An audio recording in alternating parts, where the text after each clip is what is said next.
आज हम लोग पढ़ेंगे विद्युत द्विध्रुव के कारण निरक्षीय या विषुवतीय तल में किसी बिंदु पर विद्युत क्षेत्र की तीव्रता। तो शुरू करते हैं। मान लेते हैं कि हमारे पास ये एक विद्युत द्विध्रुव है। ये एक विद्युत द्विध्रुव है AB, जो माइनस क्यू आवेश और प्लस क्यू आवेश से बना है। अब एक बिंदु जिस पर हमें विद्युत क्षेत्र की तीव्रता ज्ञात करनी है वो इस विद्युत द्विध्रुव के लंबवर्धक पर है। मतलब इस द्विध्रुव के ये आधा हिस्सा ऊपर, इसके बिल्कुल लंबवर्धक पर, मतलब मान लेते हैं यहां पर स्थित है। इस बिंदु P पर हमें विद्युत क्षेत्र की तीव्रता ज्ञात करना है। तो यहां से यदि हम देखें, क्योंकि द्विध्रुव की लंबाई 2a होती है, तो यहां से यहां तक की जो दूरी है वो a हो गई और ये वाली दूरी भी a हो गई। इसी प्रकार हम देखते हैं, मान लेते हैं कि द्विध्रुव के मध्य बिंदु से बिंदु P की दूरी r है, यानी O से P तक की दूरी r है। अब देखते हैं जो माइनस क्यू आवेश है, माइनस क्यू आवेश से बिंदु P पर बल रेखा खींचते हैं, यानी कितनी डिस्टेंस पर है। तो यहां से चूंकि माइनस क्यू आवेश है, तो जो बल रेखा की दिशा होगी वो नीचे की तरफ होगी, यानी बल रेखाएं नीचे की तरफ आएंगी। यदि प्लस क्यू आवेश से देखें हम, तो प्लस क्यू आवेश से जो बल रेखाएं हैं वो बाहर निकलती है, यानी प्लस क्यू आवेश से जो बल रेखा होगी वो बाहर की तरफ निकलेगी, यानी डायरेक्शन जो होगी वो इस तरफ होगी।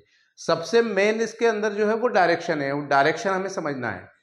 तो डायरेक्शन इस तरफ है, यानी बल रेखाएं यहां से गई तो ऐसे बाहर की तरफ होंगी। ये जो बल रेखाएं, अब यहां से हम देखते हैं कि ये जो बल रेखाएं हैं, यदि क्रॉस बल रेखाएं हैं, यहां से बल रेखाएं ऐसे क्रॉस है, इस कारण इसको दो घटकों में तोड़ सकते हैं। इसके दो घटक, मतलब ये परिणामी घटक है तो इसके दो घटक हो गए। एक तो ये घटक हो गया, मतलब ऊर्ध्वाधर घटक हो गया, और एक इसका हो गया क्षैतिज घटक।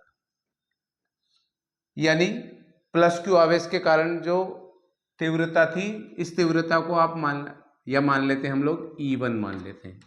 प्लस क्यू आवेश के कारण तीव्रता E1, तो जो E1 है उसको दो घटकों में तोड़ा। एक घटक ये हो गया ऊर्ध्वाधर घटक, यानी इसको हम कहेंगे E1 साइन थीटा।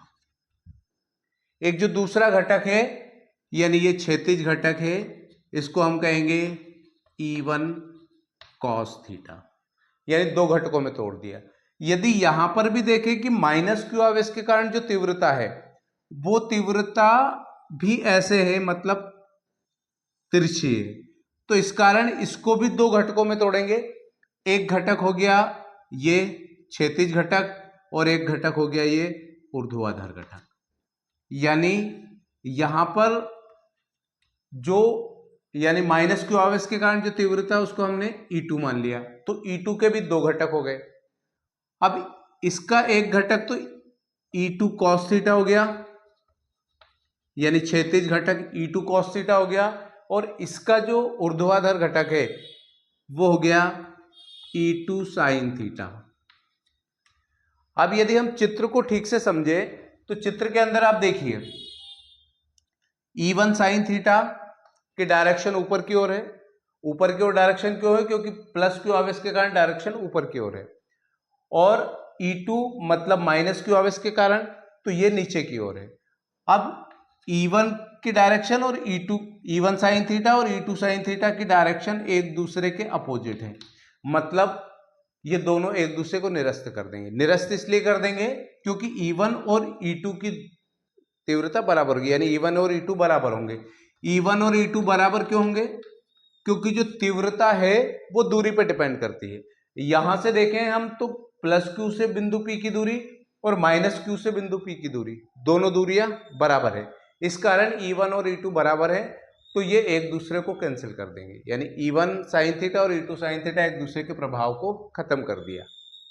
अगला देखते हैं हम यहां पर देखते हैं E1 cos थीटा की डायरेक्शन इस तरफ है और E2 cos थीटा की डायरेक्शन भी इस तरफ है। इसका मतलब ये कि दोनों की डायरेक्शन एक तरफ है, तो ये दोनों डायरेक्शन जो है वो जुड़ जाएंगी। तो E1 cos थीटा और E2 cos थीटा, चूंकि हमें पता है कि E1 और E2 दोनों बराबर है, तो E1 cos थीटा और E2 cos थीटा को मिला के यदि हम लिखेंगे तो जो कुल तीव्रता होगी, कुल तीव्रता जो होगी E बराबर हो जाएगी E1 प्लस E, यानी दोनों को जोड़ देंगे तो ये हो जाएगा 2E1 cos थीटा। अब यहां से हम निकाल लेते हैं 2E1, E1 की वैल्यू निकाल लेते हैं, मान ले इसकी वैल्यू निकाल ली हमने, तो E1 की वैल्यू निकालेंगे तो क्या हो जाएगा, E बराबर 1/4 पाई एप्सिलॉन नॉट Q बटे R स्क्वायर, मतलब दूरी का स्क्वायर। अब दूरी कितनी है, प्लस Q के कारण निकालेंगे तो दूरी कहां तक हो जाएगी, बिंदु P तक। तो ये जो दूरी है मतलब BP का स्क्वायर। अब BP सॉल्व कर लेना है हमें, इंटू कॉस थीटा, तो 1/4 पाई एप्सिलॉन नॉट Q बटे BP को सॉल्व कर लेते हैं, B से P। अब इसको देखिए, पूरा एक त्रिभुज है, समकोण त्रिभुज, तो समकोण त्रिभुज में ये कर्ण है, ये आधार है और ये लंब है। तो हमें कर्ण निकालना है और ये दूरी हमें पता है, यानी आधार पता है। तो यहां से कर्ण का वर्ग मतलब BP का वर्ग जो है वो OB का वर्ग और OP के वर्ग के बराबर होगा, यानी OB का वर्ग प्लस OP का वर्ग दोनों के बराबर हुआ। तो ये हो गया 1/4 पाई एप्सिलॉन नॉट Q बटे B, O से B की दूरी, O से B की दूरी यानी A स्क्वायर, और O से P की दूरी मतलब R, O से P की दूरी है R, तो R का स्क्वायर, यानी ये वैल्यू निकली हमारी। अब हमें साथ ही साथ किसकी वैल्यू निकालना है, कॉस थीटा की।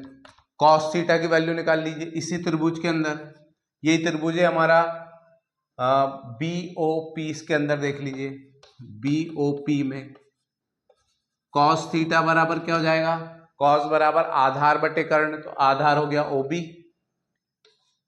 बटे कर्ण हो गया हमारा BP। तो यहां से हम वैल्यू रख देते हैं, कॉस थीटा की वैल्यू हो गई OB, OB का मान कितना है A, तो हमने रख दिया A बटे BP, और BP का मान अभी हमने निकाला था, BP का मान A square plus R square, यानी ये था BP स्क्वायर का मान। तो जो BP का मान होगा वो कितना होगा, इसके अंदर रूट के अंदर हो जाएगा, तो ये हो जाएगा A square plus R square, ये वैल्यू हो गई। अब यहां से इसको सॉल्व कर लें तो ये हो जाएगा अपना, इसको ऐसा लिख दें A, या ये हो गया Q इंटू 2A, यहां से इसको सॉल्व कर लें तो 1/4 पाई एप्सिलॉन नॉट। अब देखिए A square plus R square, इस पूरे की पावर है 1, और A square plus R square के ऊपर रूट है, यानी इसकी पावर है 1/2, तो दोनों को जोड़ लेंगे 1 और 1/2, यानी 3/2, तो इसकी पावर हो जाएगी A स्क्वायर R स्क्वायर की पावर 3/2, ये हो गया। अब यहां पे हम मान लेते हैं कि जो A डिस्टेंस जो है, मतलब O से B की डिस्टेंस जो है वो बहुत कम है, क्योंकि द्विध्रुव की जो दूरी होती है वही कम होती है, तो A दूरी और कम होगी। तो A जो है, यदि मान ले कि A जो है वो R की तुलना में बहुत छोटा है, मतलब इस दूरी की तुलना में बहुत छोटा है, तो फिर A को हम नेगलेक्ट कर देते हैं। A को नेगलेक्ट कर देंगे तो ये हो जाएगा हमारा E बराबर, इसको लिख देंगे 1/4 पाई एप्सिलॉन नॉट।